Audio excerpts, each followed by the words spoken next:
Et nous voilà de retour, chers amis, en direct depuis le karting de Genk sur la chaîne YouTube de la IAME Series Benelux et en direct sur iamemotorsport.com. On est parti pour les deux dernières manches au programme de cette journée de vendredi. La grille de départ au complet avec Julian Sorvillo qui va s'élancer depuis la pole position après sa belle performance en qualification. Il y aura Wouterberg à ses côtés, Devon Hagelen et Oscar Guccio sur la deuxième ligne de la grille de départ, suivi par Otto Paikkonen. 2 victoires à son actif, n'oubliez pas pour le Finlandais, qui est donc pour l'instant le leader provisoire à la classification. Luca Orsica à ses côtés. Luca Leistra, leader du championnat provisoire avant cette manche de Genk, sera sur la 7e position de la grille avec Simon Lacroix à ses côtés, suivi de François Delati, Maxime Blanchemin, Jarno Hermans, Thomas Van Vliet, Jesse Polderijk et Jens Bezart sur la 7e ligne. 8e ligne, nous avons Pepin Steger, Thijs Van Dijk, Esteban Walgrave et Joey Brown sur la 9e ligne, suivi en fin de grille par Luca Moulard, Monty Braithwaite, Rosanne Dendrijver, Tyron Kinar, Gaëtan de Brabander, Yanis Martin, Ermin Delkovic, Noah Meyer et Mick Blankensport pour un total de 27 pilotes sur notre grille. Et je pense que nous avons tout le monde en piste effectivement. On est parti donc après ce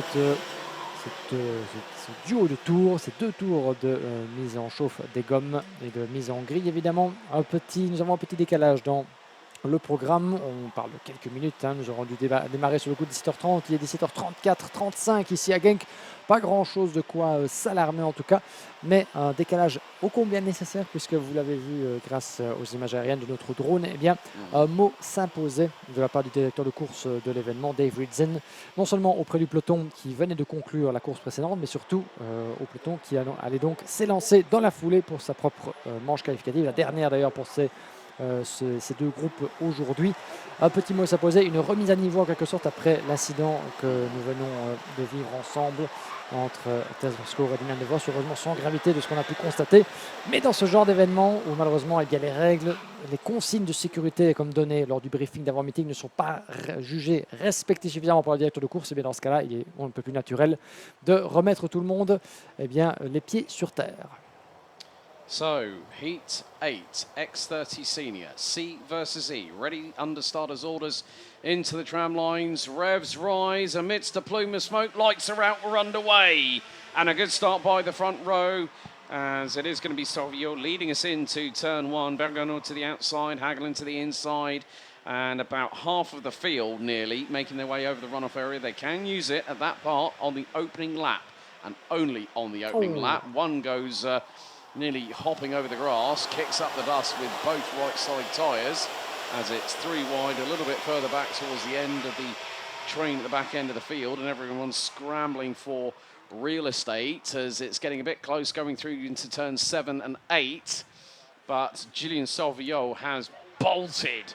Look at the lead he's got, and I think that might be possibly, is that Luca Leistra? That is Leistra from 7th on the grid, now up to P2, ahead of Devon Hagelen, who dives to the inside through the final corner. And it is going to be the switchback here, possibly from Leistra, but he's got a few drivers right up his rear. Wouter Bergano being one of them, Otto Paikkonen, who's looking for 3 straight wins, as it's nearly a sidewall contact between 4th and 5th position.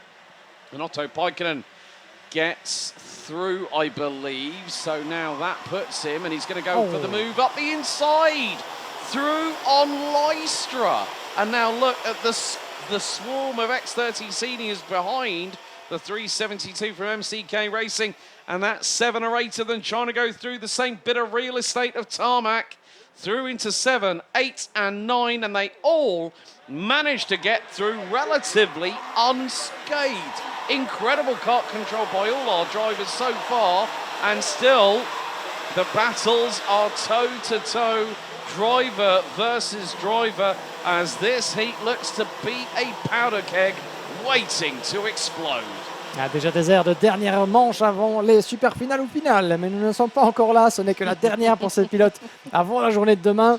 Mais on sent la tension évidemment qui plane ici sur le karting de Genk. Drapeau jaune, vous le voyez au niveau du virage numéro 1. 2 pilotes qui se sont accrochés malheureusement, vous les voyez dans l'enchaînement du premier freinage. Ça repart pour tous les deux. On distingue un pilote Fusion Motorsport Benelux je pense, avec un pilote RSD. Je n'ai pas su distinguer malheureusement de qui il s'agissait précisément, mais on y reviendra. peut-être Gaëtan de Brabander dans la queue du peloton. On vous répond d'ici quelques instants, mais c'est reparti pour ces deux malheureux protagonistes. Alors que pendant ce temps-là, eh bien, 1 seconde 6, c'est l'écart qui vient de se creuser Julian Sorvillo sur le reste du peloton. Devon Hagelen bien remonté en deuxième position, juste devant Otto Paikkonen. Avec 2 victoires, il est pour l'instant le leader provisoire au point. Ça lui ferait certainement sans doute plus que plaisir d'aller chercher une 3e victoire pour consolider sa position de leader à la fin de la journée. Et au moment où j'en parle, le voilà qui prend la 2e place. Donc Paikkonen qui a pris le meilleur sur Devon Hagelen, Luca Leistra 4e. No, et nous avons un abandon. It was Joey Brown and Simon Lacroix. Ah, Lacroix voilà. having drama in his third heat. Damaged right front steering on the first heat on the opening lap, and now again on the early couple of laps here in heat 8. And, Un pilote qui est allé effectivement mettre 2 roues dans le bas-côté là-bas, mais ça a pu continuer sans encombre. Yeah, you kind of think, well, how much dust are they going to kick up? Well, if you do go off at turn 3 and you do the effective dusty joker lap here at Karting Genk, through into 3 and into 4, when the dust hits the air, it travels to the right-hand side of the circuit towards like turn 9, 10, 11, etc. But Julian Sorvillo, wow, what a lap from Otto Paikkonen, and he's taken a big chunk out of the race leader. 55.495, new fastest lap by the 283 from Finland for Croc Promotion. And Julian Sorvillo's last lap was a personal best of 56.037. So Paikkonen took half a second out of him. The gap is now 8 tenths and closing. Paikkonen really has become a bit of a dark horse. I mean, obviously, him being with EGP last year, he's gone to Croc Promotion, a former home of a certain man now racing in the United States. Have to give a shout out to good old Caden Queen. Now racing in the US, like a few other drivers, of course, Joe Turney, Kai Hunter, a few drivers that have gone stateside and shown that, yeah, well, you know, you see like Matheus Morgato, Paolo Ippolito, Danilo Albanese, they all go over to the States now, but they still have their heart here.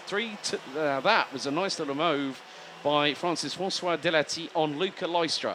That was for 5th position.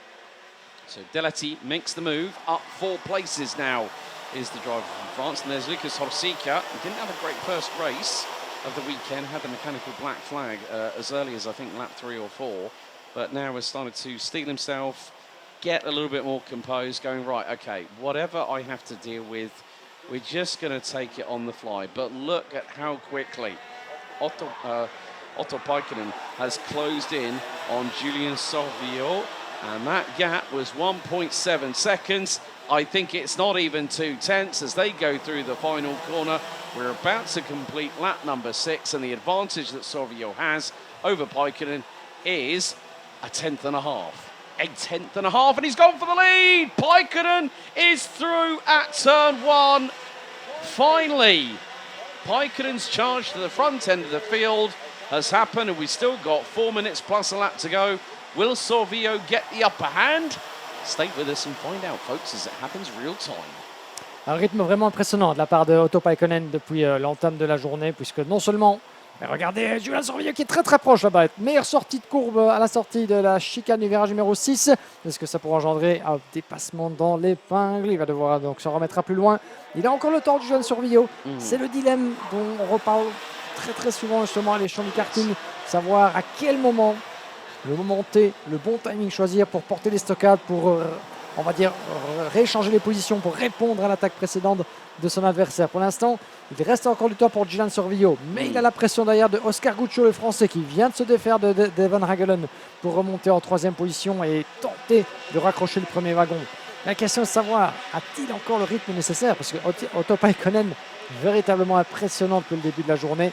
Seulement 5e sur la grille de départ, chacune de ses manches, et à chaque fois, il est parvenu à la régulière à remonter ses adversaires et à porter le dernier coup. Et non seulement à chaque fois qu'il s'est porté en tête, il est parvenu à s'y maintenir. Donc vraiment un rythme très impressionnant. On sent que le pilote finlandais est en parfaite osmose avec son châssis Croc Promotion. Il le démontre une nouvelle fois. Julian Sorvillo, il nous a signé une belle 3e position lors de sa manche précédente. On sent que la confiance est là. Pas toujours évidemment en mesure de transformer l'essai de la pole à la victoire. Mais le voilà qui s'accroche. Et il va devoir serrer les dents, je pense, puisque Oscar Guccio, qu'on a vu un peu en difficulté lors de sa manche précédente et ici en début de course, remonte de plus en plus depuis la 3e position. 3 dixièmes entre les deux leaders, pas grand-chose, mais les secondes s'égrènent.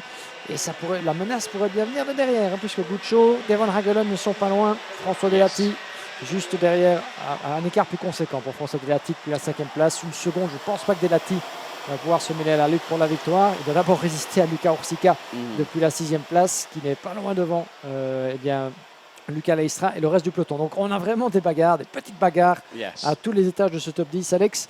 Mais pour l'instant, ce n'est pas encore très très clair sur vers qui la victoire va aller, même si Otto Paikkonen semble vraiment ne montrer aucune faiblesse depuis l'entame de la journée. Yeah, we've lost Thomas Van Vliet on lap 6, Mick Blankensport at lap 4, Joey Brown on lap 2. But yes, as you rightly say there, Guillaume, it's difficult to say, will Solvio get the upper hand over Paikkonen, but when you've got Guccio, who took the opening win of the weekend, and he's just put in the fastest lap of the race, 55.043. Gap between the top 3 last time around was 6.5 tenths. So we are on the cusp of this plus 2 more laps of racing, and there you see a little bit further back some battling happening, and a send and a half into turn 7. The driver runs deep but then gets compromised. I think that would have been probably with Luca Leistra, possibly Jesse Polderdijk might have died through on the 372, and Leistra was not going to have any of that on any day of the week, let alone it being a Friday afternoon stroke evening here at the home of champions. But it's going to be 2 laps to go. Paikkonen at the minute has been the tour de force, whilst Salvillo has got to watch out for Oscar Guccio behind, and he dives to the inside. That is 2nd position on the penultimate lap at turn 1. Guccio sends it on Salvillo with Hagelen not too far adrift. The top 4 covered by 1.2 seconds as we're on lap 11 out of 12. C'est une belle démonstration, Alex, de 2 gestions de course différentes, en tout cas dans le chef de Oscar Guccio.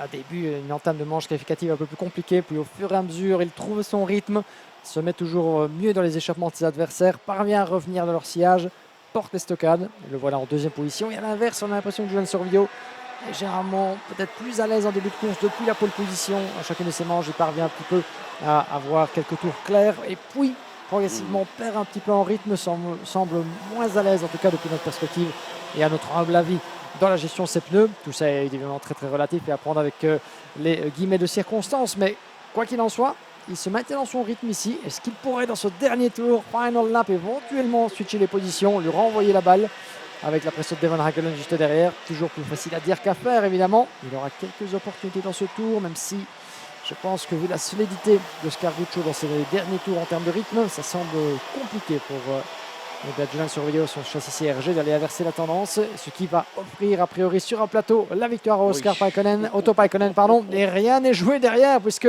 ça continue à s'envoyer des banderies là-bas. That's 9th backwards. That's Leicester, Hermans, Walgrave, Blanchiment, Bozart.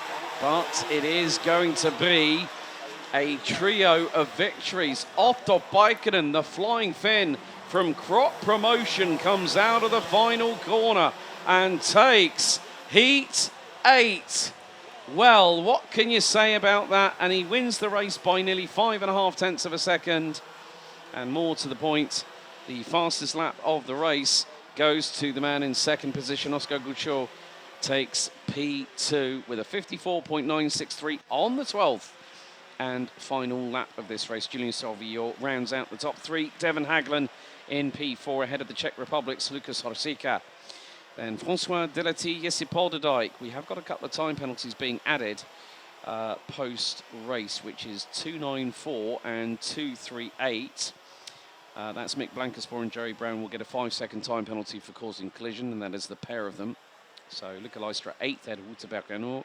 Maxime Blanchiment from France rounds out the top 10. Jano Hermans, Esteban Walgrave, Jens Bozart, Luca Moulin, Noah Meyer, Gaetan de Bra-Bandera, Rosanne Dendriver, Monty Braithwaite, Tihon Kinau and Days Van Dijk round out your top 20. Simon Lacroix recovered to finish in 21st.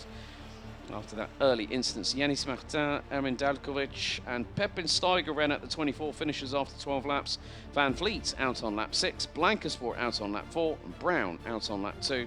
But Paikkonen ends the day on high with 3 wins out of 3 after Heat 8 in X30 Senior.